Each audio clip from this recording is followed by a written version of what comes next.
Inilah Injil suci menurut Matius.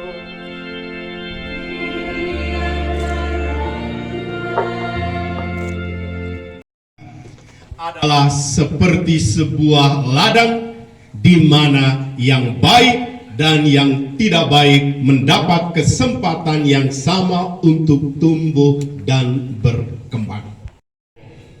Kita sebagai anak-anak Allah, kita sebagai orang-orang yang dididik, yang berpendidikan, yang berpengetahuan, yang diharapkan oleh dunia dan masyarakat adalah kita mampu memenangkan hal-hal yang tidak baik, dan dalam pertarungan itu yang diharapkan adalah kita menang dan kita menampilkan hal-hal yang baik. Kita adalah benih-benih kebaikan. Itulah yang diharapkan oleh masyarakat. Dan dalam Injil yang baru kita dengar hari ini, Yesus adalah pendidik yang sejati. Yesus adalah guru yang paling mulia. Yesus adalah pembina semesta alam, datang mengajarkan kepada kita semua.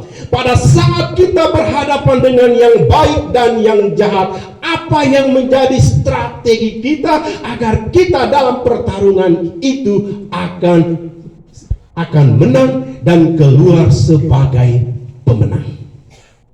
Yang pertama, saya mengajak saudara-saudari untuk rentangkan telapak tangan begini. Bayangkan sebutir benih ada di telapak tanganmu. Bisa kacang hijau, kacang merah, atau kacang tanah, apa saja. Bayangkan sebuah benih ada di tanganmu. Melihat benih itu, coba bayangkan apa saja yang bisa keluar dari benih itu. Kekuatan untuk bertumbuh, kekuatan untuk berkembang biak, potensi untuk menampilkan sebuah kekuatan, potensi sebuah pembaharuan. Saudara-saudariku yang terkasih, kita sebagai umat Allah selalu mendapatkan kesempatan untuk mendapatkan benih-benih itu.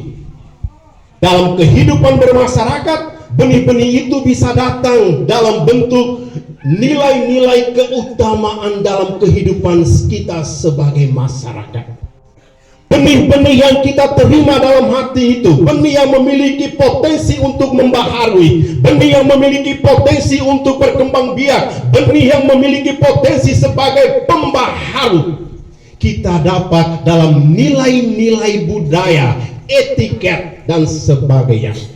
Dan dalam konteks kita sebagai gereja, benih itu kita dapat dalam bentuk sabda Tuhan. Bagaimana supaya benih yang ada di telapak tangan kita itu bisa menampilkan kekuatan potensinya sebagai pembaharu? Bagaimana supaya benih yang ada di telapak kita itu bisa menampakkan potensinya sebagai sebuah kekuatan pada saat dia tumbuh dan berkembang biak? Dia harus ditanam. Pada saat sebuah benih ditanam, dia mulai bergerak. Dia mulai menampilkan semua kekuatannya. Maka saudara-saudariku yang terkasih, ilmu pengetahuan yang kita dapat di lembaga pendidikan ini, nilai-nilai budaya yang kita terima lewat orang tua kita, lewat tua-tua adat kita dalam masyarakat, sabda Tuhan yang kita dengar dalam setiap perayaan, bukan harus diletakkan dan berdiam di telapak tangan kita, tetapi harus ditanam, harus dibiarkan berkembang biak, harus dijalankan, harus dilaksanakan dalam setiap kesempatan hidup kita. Agar benih-benih yang kita terima itu, petuah-petuah, nilai-nilai budaya, sabda Tuhan yang ditanamkan dalam hati kita benar-benar memiliki kekuatan untuk memenangkan segala yang jahat. Setelah mendapatkan semuanya itu, kita bukan duduk berpangku tangan dan berdiam diri. Sebab pada saat kita menjalankannya, saat kita melaksanakan semua petua sabda itu dalam kehidupan kita setiap hari, kita seperti benih yang setiap saat mendapat kekuatan karena tumbuh semakin kuat dan tumbuh semakin besar. Begitu pula saat kita melaksanakan sebuah sabda kehidupan, nilai-nilai keutamaan dalam hidup, kita merasa lebih semangat, lebih kuat, dan lebih percaya diri. Walaupun banyak kali dalam ladang kehidupan kita juga ada lalang ilalang yang selalu mengganggu hidup dan kehidupan kita. Strategi yang kedua dalam perumpamaan ini, murid-murid datang dan bertanya, dari mana lalang itu tumbuh? Bukankah engkau, Tuhan, hanya menaburkan benih-benih yang baik? Bukankah dalam pendidikan ini guru-guru kita selalu memberikan yang terbaik? Bukankah dalam keluarga kita orang-orang tua selalu memberikan nasihat petuah yang baik agar kita boleh tumbuh sebagai anak yang baik? Bukankah dalam masyarakat kita juga selalu mendapat petuah-petuah, nilai-nilai kehidupan, nilai-nilai budaya kita? Lalu Tuhan dalam perumpamaan itu menjawab, pada saat kamu tidur. Dan saat kamu tidur itulah orang jahat datang menabur. Tetapi pada saat dia menabur, orang jahat itu bukan tinggal dan mulai merawat taburannya, tetapi dia pergi. Kalau begitu, siapa sebenarnya yang merawat taburan ilalang?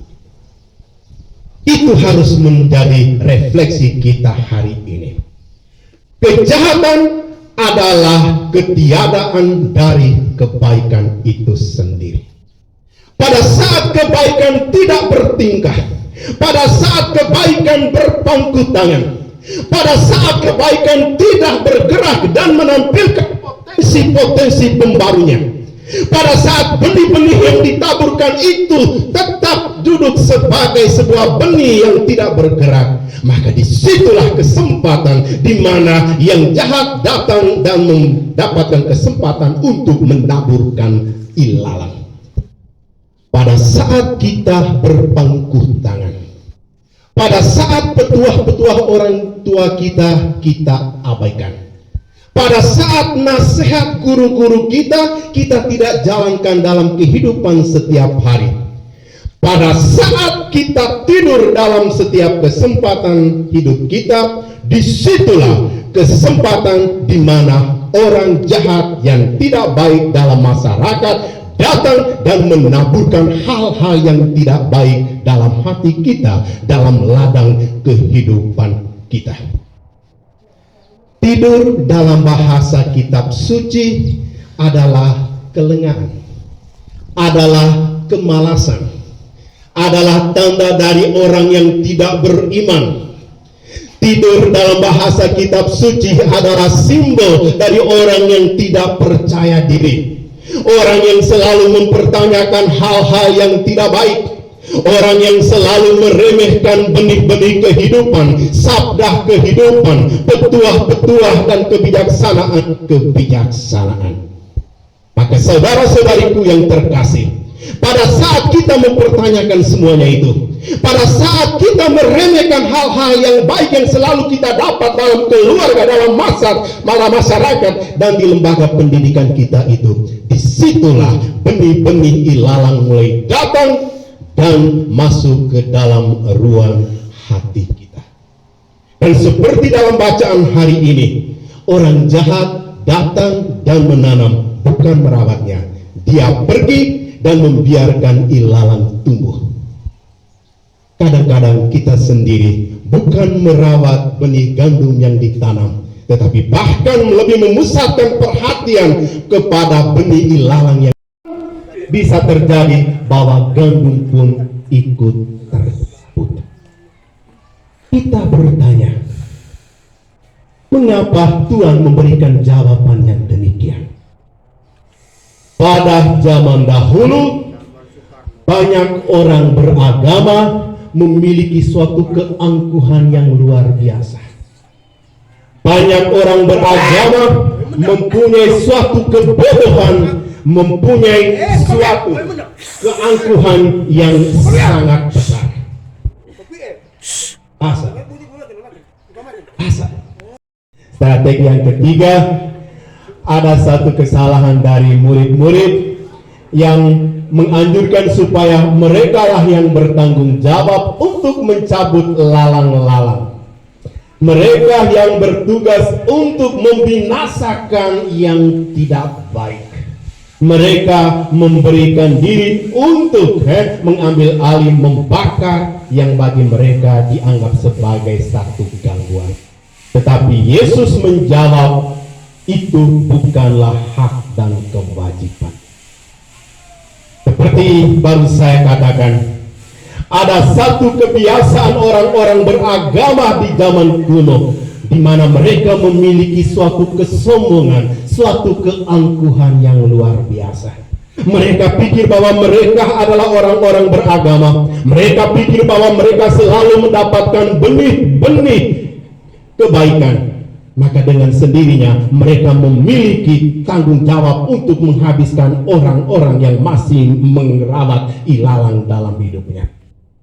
Dan itu dijalankan karena mentalitas beragama pada waktu itu masih didasarkan pada narasi halal dan haram. Mereka selalu menggunakan istilah haram untuk membinasakan orang-orang lain atas nama Tuhan dan agama. Mereka selalu menggunakan mentalitas haram untuk mengucilkan, memisahkan orang lain yang dianggap sebagai haram dalam konteks Tuhan, mentalitas dan agama mereka. Lalu Yesus menjawab, jangan berbuat demikian. Untuk masuk dalam pertarungan hidup ini, janganlah pernah menggunakan mentalitas yang demikian. Karena ada bahaya pada saat kamu mencabut lalang, pada saat kamu mengucilkan orang yang kamu anggap haram, pada saat kamu mau hidup bebas dan mau mengucilkan orang-orang yang kamu harapkan, bisa terjadi bahwa gandum di dalam hatimu juga ikut tercabut. Kadang-kadang kita mengorbankan kebaikan dalam hidup kita. Kadang-kadang kita mengabaikan nilai-nilai kehidupan dalam hidup kita. Kadang-kadang kita menyalahgunakan yang terbaik dalam hidup kita yang sudah ditanam, karena kita selalu memusatkan perhatian kita pada mentalitas halal dan haram. Maka saudara-saudariku yang terkasih, anjuran Yesus adalah tumbuhlah bersama, rangkulah bersama, dan pada saat yang sama pusatkanlah perhatianmu pada gandum yang ditanam di dalam. Pusatkanlah perhatianmu pada benih-benih kehidupan. Jalankanlah sebuah perintah, sebuah petua, sebuah kebijaksanaan yang kamu dengar di dalam keluarga, di masyarakat, dan di lembaga pendidikanmu.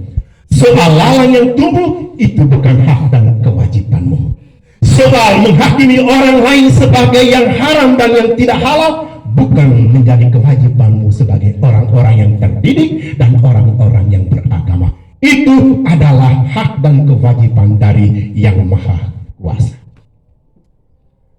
Pada saat saya sementara mempersiapkan diri di dalam kantor, saya mendapat langsung tertarik dengan satu papan. Di sana tertulis, santun dalam bertutur, sopan dalam bertingkah.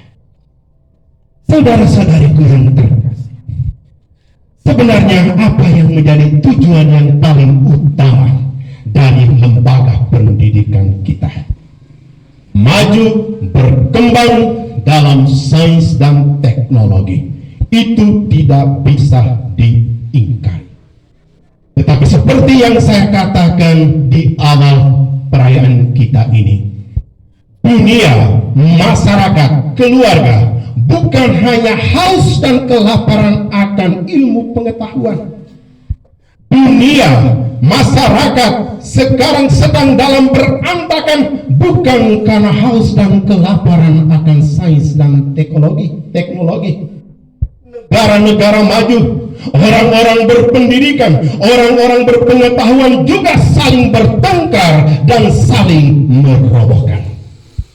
Maka Paus kita, Paus Fransiskus mengajak kita semua, lembaga pendidikan kita harus mempersiapkan manusia-manusia yang berperi kemanusiaan. Apa yang menjadi manusia-manusia yang berperi kemanusiaan adalah anak-anak didik yang selalu menghubungkan dirinya, menghubungkan hidupnya kepada Yang Maha Kuasa. Pada saat kita sadar bahwa kita mempunyai hubungan yang intim dengan Yang Maha Kuasa, itu berarti kita sadar apa sebenarnya yang menjadi kerinduan yang terutama dari umat manusia. Kerinduan yang paling utama, yang paling mendasar dari umat manusia, yang juga harus tertanam kuat dalam hati setiap anak didik adalah harapan akan kedamaian, harapan akan keadilan, harapan akan keindahan hidup, harapan akan cinta kasih, harapan akan ketentraman dalam kehidupan kita sebagai saudara dan saudari. Dan itu hanya bisa mungkin kalau gandum yang ditanam di dalam diri kita, kita rawat dan dibiarkan tumbuh dan berkembang. Itulah juga menjadi harapan dari keluarga, gereja, dan masyarakat, bahwa anak-anak didik harus tumbuh dan menjadi simbol dari harapan. Anak-anak didik yang memiliki sopan dalam bertutur dan santun dalam Semoga demikian. Marilah